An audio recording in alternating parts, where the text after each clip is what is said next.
괴물로 하면 떠오른 단어부터 네. 생각을 해보다가 우선은 많이들 얘기하는 사이코패스? 사이코패스. 그게 뭐 생각이 나니까 정신과에서는 그냥 반사회적 인격 장애에 가까운 걸 이렇게 표현한다 이렇게 해요. 반사회적 인격 장애라는 것은 약간은 도덕적 감정이 없고 공감 능력이 떨어지고 비윤리적 행동을 하고 뭐 이런 것들을 갖고 이제 얘기를 하는 거죠, 실은. 그 무슨 검사가 있지 않나요? 그 이제 사이코패스를. 사이코패스를 그냥 그런 성향이 있는 사람의 체크리스트가 있긴 있어요. 이제 로버트 헤어라는 사람이 이제 만들었어요, 네. 임으로. 근데 그게 뭐 표준은 아니에요. 절대적이지 그게 이제 많기 때문에 그러는데 총 20개 항목이니까 만점이 40점이 되는 거죠. 보통 25점 정도를 경계성으로 봐요. 공통적으로 나타나는 패턴이 있다고 그래서 이런 패턴을 아직 범죄를 저지르지 않은 사람이 동일시해서는 안 되는 거예요. 아직은 그래서 그렇게 해서 했지만 제가 이제 오늘 찾은 사람은 네. 제임스 펠런이라는 제임스 펠런. 뇌신경 과학자입니다. 이 사람이 스스로 사이코패스라고 말을 해요. 자기 자신. 자기 자신이.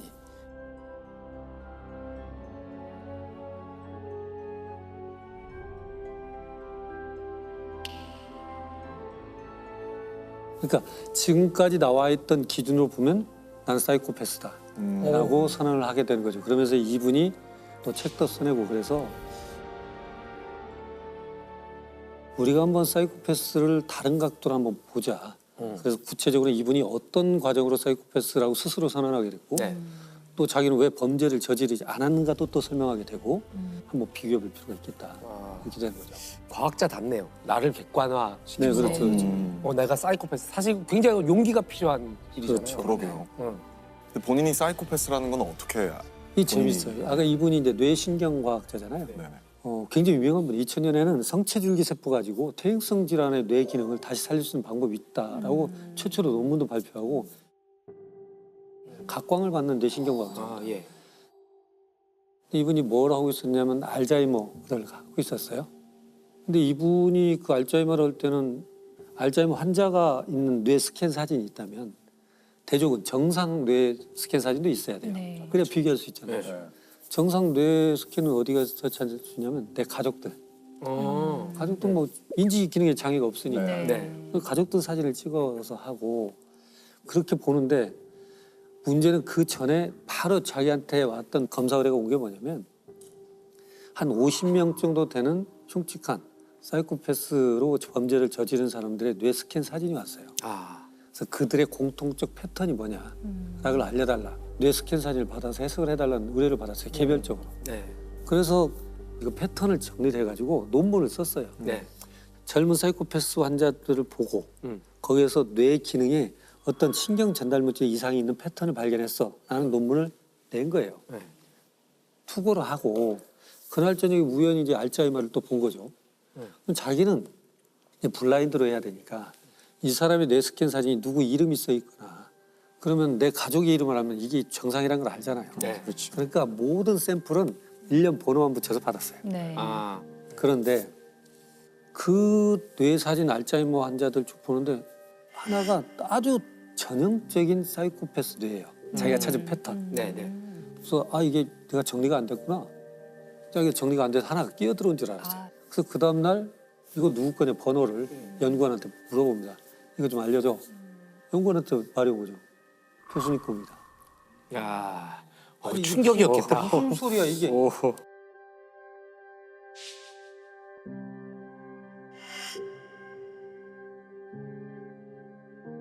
아니 난 폭력전과도 없고 폭력적이지도 않았고 뭐 어떤 죄도 저지른 바가 없는데 내가 무슨 사이코패스 말도 안 되지. 다시 알아봐. 그러니까 본인 거예요. 이렇게. 그 사이코패스 이 범죄자들의 뇌의 공통점은 어떤 거예요? 이제 이게 뇌를 자른 거라고 보시면 돼요. 네. 아 예. 모두가 들어가 있잖아요. 이게 이제 우리가 대뇌가 있고 뒤에는 이제 소뇌가 이렇게 있는데 여기는 어디냐면 우리 눈이 있는데요. 그러니까 여기가 공감 능력을 발휘해요. 아. 자 그러면 야 연쇄살인마 그리고 주도면밀한 살인마 이런 사람들은 뭐가 문제지?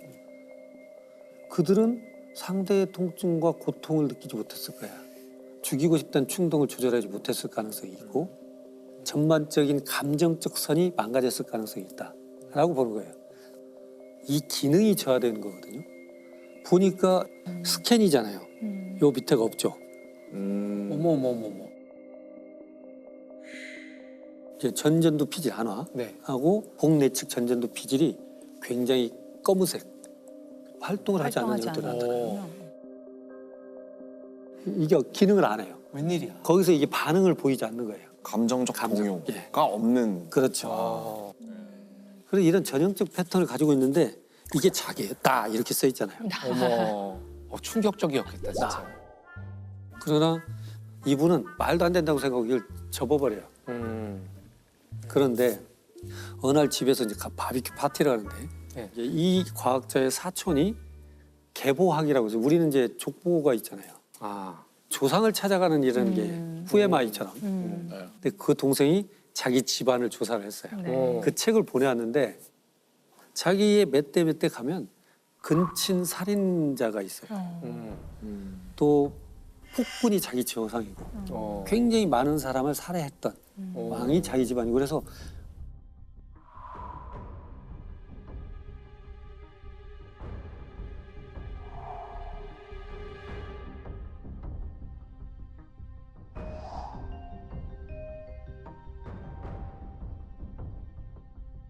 갑자기 이게 무슨 우리 집안에 이게 이런 게 있다고 이렇게 되는 거죠. 그래서 자기가 생각해보면서 그래 뇌의 기능 저하는 그렇다 치고 그럼 또 이 사람들한테 나타나는 게 뭐가 있지 이러면서 이제 그 당시에 유전자 우리 지놈 만들 네. 때잖아요. 그럼 유전자는 뭐가 있을까?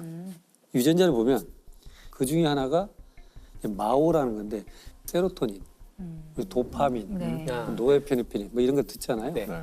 이것이 이거 분해하는 효소예요. 똑같은 마오 A라는 유전자가 짧은 유전자가 있고 긴 유전자가 있는데 마오 A의 유전자가 짧으면 공격적 성향을 발휘한다고 해서 워리어 진이라고 해요. 전사 유전자라고 해요. 네. 물론 그게 있다고 해서 꼭 그런 건 아니고 그 전사 유전자가 또 다른 사이코패스에서 보여지는 뭐 말을 많이 한달지 뭐 이런 것들을 다 설명하지는 못해요. 아직도 우리는 다 몰라요 이게. 네. 근데 이미 우리는 집안 샘플을 다 갖고 네, 있잖아요. 네, 네. 분석을 해보니까 마오 유전자가 많아요. 전사 유전자가. 그럼 이 사이코패스가 유전적인 아니, 이제 전사 유전자라는 표현을 해요. 그냥 그건 그냥 유전자에 붙이는 별명이니까요. 워리어라는 표현을 우리가 흔히. 그래서 공격적인 성향을 예, 예. 좀 더 띠게 된다. 이건 뭐 그렇게 알려져 있으니까. 네. 근데 이 사람이 이제 정리해가는 거예요, 자기가. 네. 지금 이제 그거가- 우리가 뒤에 가는 거 이게 과연 유전적인 것이냐, 네. 환경의 영향을 받냐 이걸 지금 우리가 논해야 되는 거죠. 네. 그러니까 저는 뇌기능 저하의 패턴도 있을 뿐더러 이 전사 유전자도 가지고 있어요. 네. 근데 뭐가 문제지 나는 문제가 없는데. 네. 그래서 이 사람이 야 나도 좀 궁금한데 그럼 뭐가 이 사람들하고 문제지? 나는 차이가 뭐지? 라고 한번 생각을 하면서 그러면 이렇게 범죄를 일으킨 35명 가정환경을 한번 볼까? 라고 본 거예요. 네.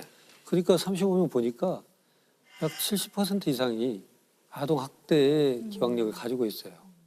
그러고 대개 아동학대의 기억은 3살 이후거든요. 아. 3살 이전치는 기억 못할 수도 있어요. 본인은 기억 못 하겠죠. 그렇게 따져보면 본인이 이로 짐작해도 야 99%는 아동학대가 있었는데? 라고 본 거예요. 자기의 유일한 차이잖아요. 그 사이코패스의 범죄를 저질렀다고 한 사람들은 네.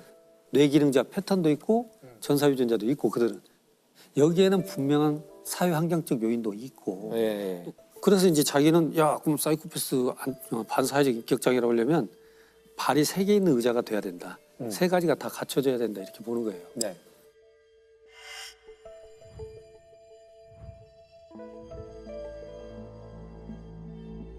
That's the second thing. So it's brain damage, the genetics. The third key thing is abuse. And how that. I analyzed all of them, 5 of which I determined were the brains of psychopaths. 근데 여기에 나타난 사람의 패턴들을 보니까 그런 부분이 있는 것이지 이거 다 있어도 아무런 일을 발휘한 사람이 없어요. 여러 이론 중에 하나라는 말씀이신 그렇죠. 거죠. 네. 그리고 발표를 하고 났는데 아니 근데 동료들이 자기한테 이 사이코패스 같은 놈 이런 소리 많이 한 거예요 자기한테. 감정을 실어서 농담이 아니고. 그래서 자기는 그 말을 들으면서 어떤 생각을 했냐면 그냥 던진 말이 아닐 수도 있지 않아라는 생각을 한 거예요. 그러니까 이런 검사 전에 그런 말들을 종종 들었었다는 네. 거죠. 왜냐하면 이 사람의 만행을 보면 스스로가 써요 여기다가 뭐라고 했냐 폭발물에 제 관심을 붙여갖고 친구들하고 폭발물이요? 폭발물 해가지고 다른 집 태워버리기도 하고. 근데 나는 사람 해칠 의도는 없었잖아. 그건 장난이었잖아. 또 다들 이런 장난을 하지 않나? 이러면서 다들 뭐 남의 집 하나씩은 태워 먹잖아. 친구들 데리고 가가지고 설득해가지고 장난을 좀 심하게 치고 또 자기는 임기응변이 뛰어나다고 봐요. 그리고 그냥 유머러스하다고 생각하고. 재미있는 일들이 있었는데 내가 잘 임기응변이 나는 좋아서 난 그게 잘 풀려났어. 난 악한 일이 평범한 아니고 사람이야. 장난이야. 뭐 장난이었어. 근데 누구를 교수님 해치려고 아무리 그렇더라도 아까 그 동료들이 너 사이코패스야 이렇게 얘기를 했듯이 가족들도 알고 있었을 거 아니에요. 자, 그래서 이런 성향을 가진 애들은 어렸을 때도 그 성향을 알 수 있대요. 부모는. 부모가 제일 잘할 수밖에 있죠. 없지 않나요? 근데 이렇게 해서 어렸을 때를 돌이켜봐요. 근데 어렸을 때 아버지는 자기를 데리고 낚시 다니고 경마장 데리고 다니고 끊임없이 같이 장난을 쳐주고 어머니는 바느질도 알려주고 끊임없이 관심을 가져주고 좋은 부모님을 만나는 예, 거네. 그렇게 해서 그런 속에서 크고 어떤 때는 아버지하고 삼촌이 약사인데 이렇게 약을 배달을 하는 일이 있었나 봐요. 네. 그럼 배달을 이 아들이 시킨 거예요. 그래서 아들은 가다가 이제 약로원도 가고 네. 장애인 수용시설 약 배달도 가고 그런 것이 있었어요. 근데 나중에 보면 이분이 공감 능력이 떨어진다는 걸 본인은 알지만 장애인들을 보면 순간적으로 슬픔이 같이 느껴져요. 어렸을 때 그 아빠의 그 행동 때문에 조건반사적으로 같이 공감하는 그때는 조건반사적으로 생겨요. 그러니까 중요한 건 이분이 쭉 돌이켜보니까 우리 어머니 아버지는 나를 알았던 거예요. 그래서 그걸 집요하게 눌러주고 이끌어주고 끌고 갔고 학교 선생님마저도 연극이든 음악이든 스포츠든 무엇이든지 이해가 참여할 수 있도록 배려를 해줬던 환경이 거예요. 좋았네요. 자기는 어떻게 생각하냐면 이쁨 받는 사람 그리고 학교에서 난 뛰어난 성적을 가진 사람 나는 학급의 분위기를 이끌어가는 유머스러운 대장 이렇게 생각을 했던 것이지 내가 이상하다고 생각하고 나는 지극히 평범하다고 생각한 거예요. 지극히 그 평범하다. 본성에서는 공감 능력이 많이 떨어지지만 그렇지. 공감이 학습을 통해서 얻어질 수 있다는 뜻이 되는 건가요? 이제 그게 이제 문제입니다. 네. 공감도 두 종류가 있어요. 인지적 공감이 있고 감정적 공감이 있어요. 이게 감정적 공감 뭐냐면 진짜 공감하는 거예요. 네. 같이 울컥해주고. 네. 근데 이제 우리가 말하는 인지적 공감 뭐냐면 홍수가 나면 저거 어떻게 하지? 힘들 저 전쟁 텐데. 났는데 어떻게 하지? 라고 생각하는 것이지 그 슬픔을 느끼진 않아. 이게 이 미묘한 차이예요. 그래서 이 사람은 공감 능력이 떨어진 사람이라는 것이 이 책 전체에서 보여져요.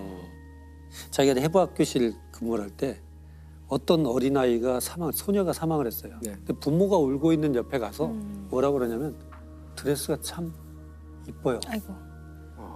드레스가 깔끔하고 이쁘니까 소녀의 죽음을 애도하는 부모 옆에서 드레스가 참 이쁘군요 이렇게 표현해요. 그러니까 죽음은 아는데 이 부모의 심정은 몰라요 나는. 그리고 가족 친척들의 장례식장에 안 가요. 부위봉투 하면 되는 거예요. 내가 가서 의미는 없잖아 이렇게 생각해요. 근데 진짜 장례식을 간 건 같이 공감해 주려고 슬픔을 나누고 애도해 주고 서로 힘 북돋아주려고 가는 건데 이 사람은 그 의미를 못 찾아요. 슬퍼서 가는 게 아니라 슬퍼해야 하겠다는 걸 알기 때문에 가는 거군요. 그러나 참 아버지가 돌아가서 슬프겠구나. 그건 이해는 해요. 머리로 말하자면, 이해하는 예. 거죠. 배워서 아는 공감이네요. 진짜. 그렇네요. 그것은 그렇죠. 그럴 수 네. 있죠. 그렇죠. 그러니까 어떻게 보면 이런 공감을 가진 사람은 공감을 하는 척은 할 수 있어요. 그래서 이 사람이 이걸 쓰면서 페이지에 뭐라고 하냐면 나는 친사회적 사이코패스, 운 좋은 사이코패스 이렇게 표현을 해요. 네. 결국 뭐냐면 비록 내 공감 능력은 떨어지지만 사회 규범이 지킬 줄 알고 도덕이 무엇인지 알고 또 남한테 크게 전과를 저지르지 않은 그런 것들은 있다. 네.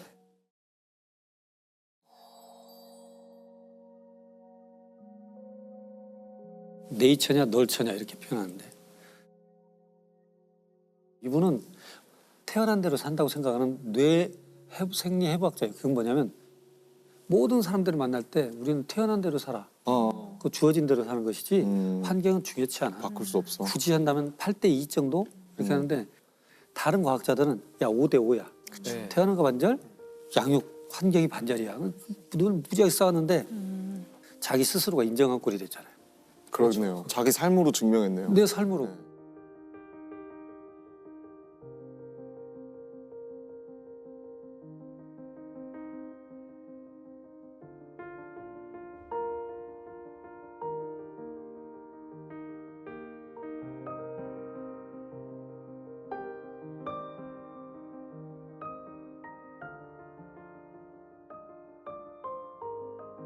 근데 중요한 건 이 사람이 자 그러면 나는 이 사회에는 사이코패스가 없는 건가? 또 있다면 몇 퍼센트가 있고 왜 존재하지? 라고 생각하는 거예요. 이게 반사회적 인격장애는 여성은 1%, 남성은 3% 정도니까 2% 정도 항상 존재해요. 아 그러면 그 인구의 2%라면은 우리 누군가의 가족이나 친구 그리고 이 현장 안에도 여기도 한 명쯤 꽤 많은 거죠. 한 명 정도 네. 있을 수가 이 중에서 있는 한 명 정도. 이게 생물학자들이 볼 때는 저 너무 안 좋은 형질이라면 네. 분명히 진화상 도태돼 버려야죠. 누구도 협조를 안 할 테니까. 예, 예. 근데 왜 반사회적 인격 장애가 나타난 빈도는 2% 동일하더라는 거예요. 어느 민족, 인종, 지역을 가더라도. 야 이걸 한번 생각을 해보자. 반사회적 인격 장애를 가진 유전자 풀은 2% 존재하는 이유는 뭘까? 그러니까요. 그래서 차가운 이성, 냉철한 판단력, 사람을 선동하는 기술. 지금은 우리가 평화로운 시대 때는 독선적이지만 전시에는 어떨까 생각해 본 거예요. 아. 본인. 아 전시에는 거리낌 없이 총을 쏠 거야. 네. 나의 주저함이 우리 아군한테 피해를 끼칠 수 있으니까. 상대방이 이 총을 맞고 아플까를 전혀 생각하지 생각하지 않고. 훌륭한 장군이겠네요. 그렇죠. 또 이 어려운 시기가 되면 어떤 거짓말을 해서라도 선동할 거야. 저 너머에 가면 우리 뭐가 있을 것이다. 끊임없이 연구해서 뭔가를 찾아내기도 하고 네. 이랬던 것들이 있다. 네. 우린 집단 내에 공고의 2%가 살아남아서 지금까지 가는 이유에는 어떻게 보면 그 소수들이 가장 어려운 인류 역사에서 난관을 뚫고 나온 사람들일 수도 있다. 이걸 자꾸 병적이라고 보지 말고 또 그렇게 낙인 찍고 마치 이들만 이제 털어내면 우리가 속가내듯이 이렇게만 보고 우리는 안전하다 이래서는 안 되고 여기에는 분명한 사회 환경적 요인도 있고 예, 예. 질적 문제가 있음에도 불구하고 우리 집단 내에서 무모할지라도 그런 것을 가져가는 리더 그룹도 있을 수 있다. 아 이렇게 보자는 거죠. 아. 그것도 하나의 인간들이 지금까지 살아오는데 어떤 기능을 하긴 했지 않았나 이런 생각이 드네요.